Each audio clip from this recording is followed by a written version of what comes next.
ఈ కాలేజీలు ప్రైవేట్ పరం అయ్యాక అందులో పనిచేస్తూ ఉన్న సిబ్బందికి గవర్నమెంట్ జీతాలు ఇస్తాడంట.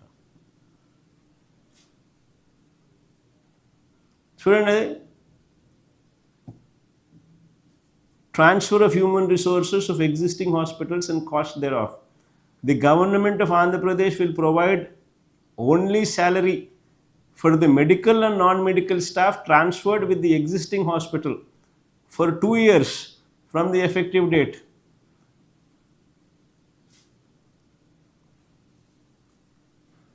ఒక్కో టీచింగ్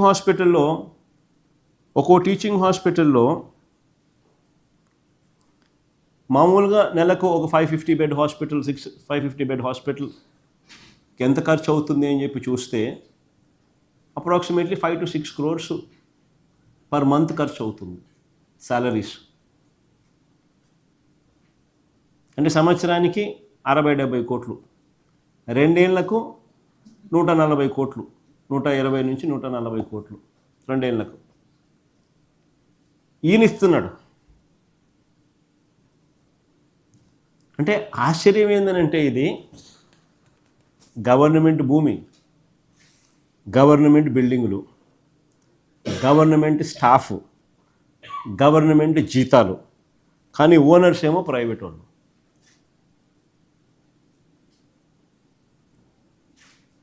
ఆశ్చర్యంగా లేదా ఇది?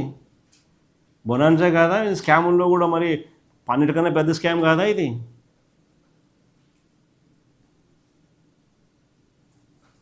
గవర్నమెంట్ భూమి, గవర్నమెంట్ బిల్డింగులు, గవర్నమెంట్ స్టాఫ్, గవర్నమెంట్ జీతాలు, కానీ ఓనర్లు ఏమో ప్రైవేట్ వాళ్ళు. లాభాలేమో ప్రైవేట్ వాళ్లకు, భారమేమో గవర్నమెంట్కు, ప్రజలకు.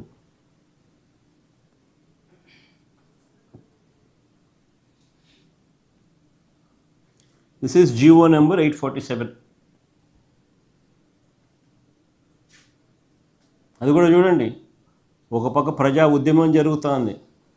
2 December 2025 సిగ్గు లేకుండా, ప్రజా ఉద్యమానికి ఖాతరే లేకుండా స్కాముల పర్వం ముందుకు పోతూ ఉంది. ఒక పక్క 1 కోటి సంతకాలు చేస్తూ ఉన్నారు దీన్ని వ్యతిరేకిస్తూ, మరో వైపున ఖాతరే లేకుండా చంద్రబాబు నాయుడు చేస్తూ ఉన్న స్కాముల పర్వం, స్కాముల్లో ఇంకా ఒక అడుగు ముందుకు వేసి ఇంకా పెద్ద స్కాములు చేస్తూ ఉన్నాడు. కొత్త గవర్నమెంట్ కాలేజీల ప్రైవేటీకరణపై ప్రజలు తీవ్రంగా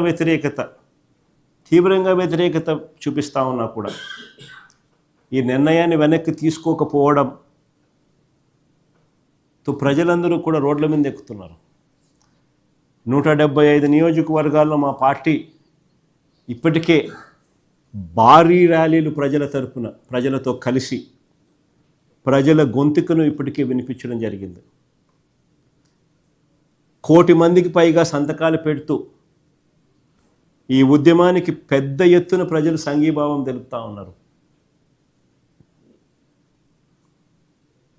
ఇప్పుడే నిన్ననే గవర్నర్ గారి దగ్గర నుంచి కూడా డేట్స్ కన్ఫర్మ్ అయినాయి. కాబట్టి ఈ నెల 10వ తారీఖున ప్రజలు చేసిన ఈ సంతకాల పత్రాలు ప్రజలకు, మీడియాకు, అందరికీ కూడా ఆయా అసెంబ్లీ సెగ్మెంట్లలో డిస్ప్లే చేసి ప్రజలకు, మీడియాకు చూపించి ఈ నెల 10వ తారీఖున నియోజకవర్గ కేంద్రాల నుంచి జిల్లాలకు పంపడం జరుగుతుంది. 10వ తారీఖున 13వ తారీఖున జిల్లా కేంద్రాలలో ర్యాలీ చేసి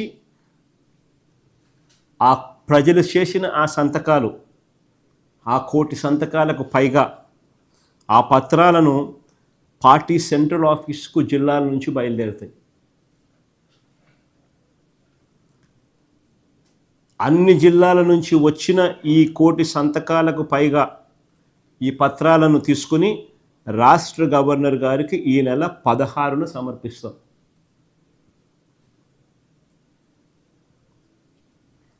ఈ నెల 16న రాష్ట్ర గవర్నర్ గారికి చెప్పడము, చూపించడము రెండూ చేసిన తర్వాత ఈ పత్రాల ద్వారా హైకోర్టులో పిటిషన్ కూడా వేస్తాం.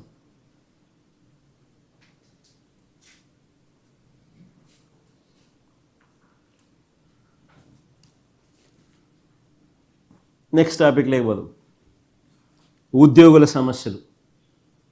నిజంగా ఉద్యోగుల సమస్యలు ఎలా ఉన్నాయి అన్నదానికి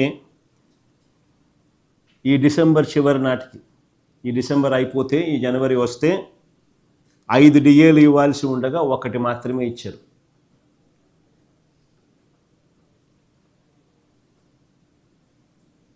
ఈ జనవరి వస్తే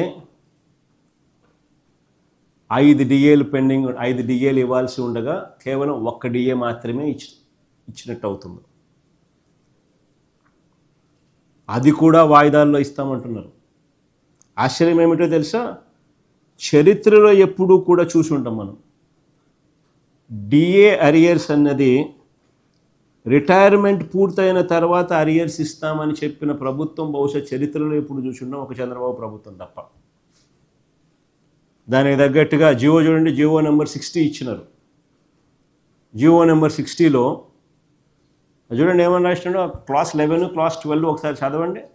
జియో నెంబర్ 60, డిఏ అంటే dearness allowance sanctioned in the above paras shall be paid in cash with salary of October 2025 payable in November 2025. The arrears on account of payment of DA for the period of 1/1/2024 to 30/9/2025 shall be payable to the employees at the time of their exit from the government services. ఇది ఎప్పుడు జరగల. ఇంకా ఫర్దర్గా చూడండి, in the event of death of an employee before the issue of these orders the legal air shall be entitled to the arrears of dearness allowance. ఇది చరిత్రలో ఇందరికి ఏ ముఖ్యమంత్రి కూడా, బహుశా ఏ ప్రభుత్వం కూడా ఎప్పుడు కూడా ఇట్లాంటి డ్రకోనియన్ జియో ఎప్పుడు తీసుకొచ్చిండు.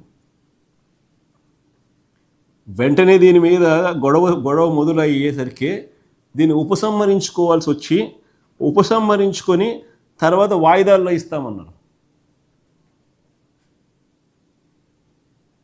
ఉపసంహరించుకొని తర్వాత వాయిదాల్లో ఇస్తామన్నారు. నిజంగా ఆశ్చర్యం ఇది. ఎన్నికల్లో హామీ ఇచ్చినట్టుగా మెరుగైన పిఆర్సీ ఇంతవరకు లేదు. ఎన్నికలప్పుడు వీళ్ళు ఏమన్నారు? మెరుగైన పిఆర్సీ అన్నారా? అసలు first of all PRC chairman అంతవరకు ఉన్నోని తీసేసినారు, కొత్తోని ఇంతవరకు వేయలా. పిఆర్సీ చైర్మన్ కొత్తగా వేస్తే వెంటనే రిపోర్ట్ ఇస్తే వెంటనే రిపోర్ట్ ఇవ్వాలి, రిపోర్ట్ ఇస్తే వెంటనే ఇంప్లిమెంట్ చేయాలి, ఇంప్లిమెంట్ చేస్తే వెంటనే జీతాలు, ఎంప్లాయీస్కి జీతాలు పెరుగుతాయి, సో జీతాలు పెరగకూడదు అని చెప్పి పిఆర్సీ చైర్మన్ కూడా వేయాలి, నామినేట్ కూడా చేయాల. మెరుగైన పిఆర్సీ అన్నాడు, మెరుగైన పిఆర్సీ కదా దేవుడు ఎరుగు, కనీసం పిఆర్సీ చైర్మన్ ఇంతవరకు అపాయింట్ కాల. మెరుగైన పిఆర్సీ ఒక బూటకం, వాగ్దానం చేసినట్టుగా వెంటనే అయ్యారన్నాడు, అయ్యారు లేదు. మేము వచ్చిన వెంటనే 27% అయ్యారు ఇచ్చినాం, వెంటనే అధికారంలోకి రాగానే జీతాలు పెరిగినాయి. అయ్యారు లేదు, పిఆర్సీ లేదు, ఓపీఎస్ లేదు. అంతకన్నా ఇంకా ఆశ్చర్యం ఏంటంటే ఉద్యోగులు త్రిశంక స్వర్గంలో పెడుతూ మా ప్రభుత్వం ఇచ్చిన జీపీఎస్ గ్యారంటీడ్ పెన్షన్ స్కీమ్ కూడా చెల్లుబాటు కాకుండా చేశారు. కనీసం ఆ గ్యారంటీడ్ పెన్షన్ స్కీమ్ అన్నా ఇప్పుడు దేశం అంతా కాపీ కొడతాను, అదన్నా కనీసం ఇంప్లిమెంట్ అయ్యిందంటే కొద్ది గొప్ప దాని బెనిఫిట్స్ అన్న ఎంప్లాయీస్కి వచ్చిందరు, రిటైర్ అయిన వాళ్ళకు.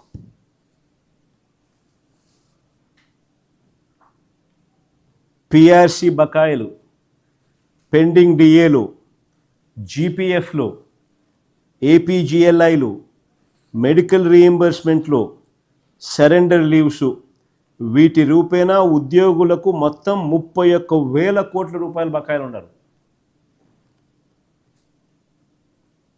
వీటి రూపేణా ఉద్యోగస్తులకు 31,000 కోట్ల రూపాయల బకాయిలు ఉన్నాయి. బకాయిలు పడ్డాడు చంద్రబాబు.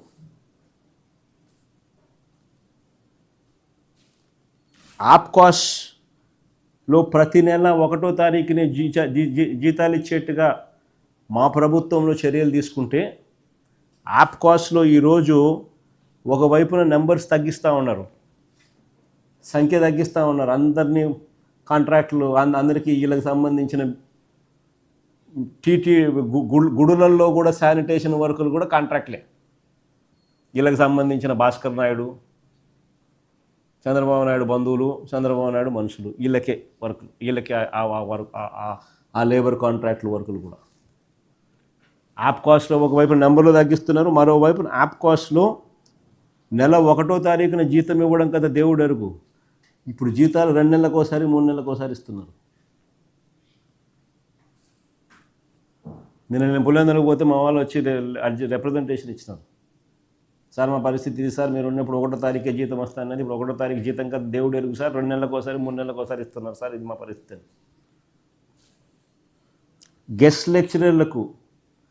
గెస్ట్ లెక్చరర్లకు 8 నెలలుగా జీతాలు లేవు.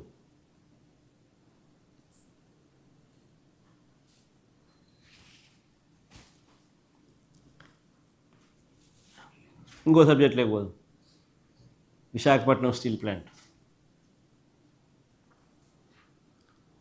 నిజంగా ప్రైవేటీకరణకు వ్యతిరేకంగా విశాఖ ఆంధ్రుల హక్కు అని ఏ రకంగా ఈ ప్లాంట్ వచ్చింది, ఆ తర్వాత ఏ ప్లాంట్ ఈ రకంగా ఆంధ్రుల హక్కుగా ఆంధ్రుల మనోభావాలను రిఫ్లెక్ట్ చేస్తూ ఈ ప్లాంట్ ఏదైతే కమిషన్ అయిందో, నిజంగా వీళ్ళు ప్రైవేటీకరణకు వ్యతిరేకంగా ఆందోళన ఉధృతంగా సాగుతూ ఉంది ఇక్కడ. ఈ స్టీల్ ప్లాంట్ ప్రైవేటీకరణ కాకుండా మా 5 ఏళ్ల పీరియడ్లో మేము ఈ ప్లాంట్ను కాపాడగలిగాం.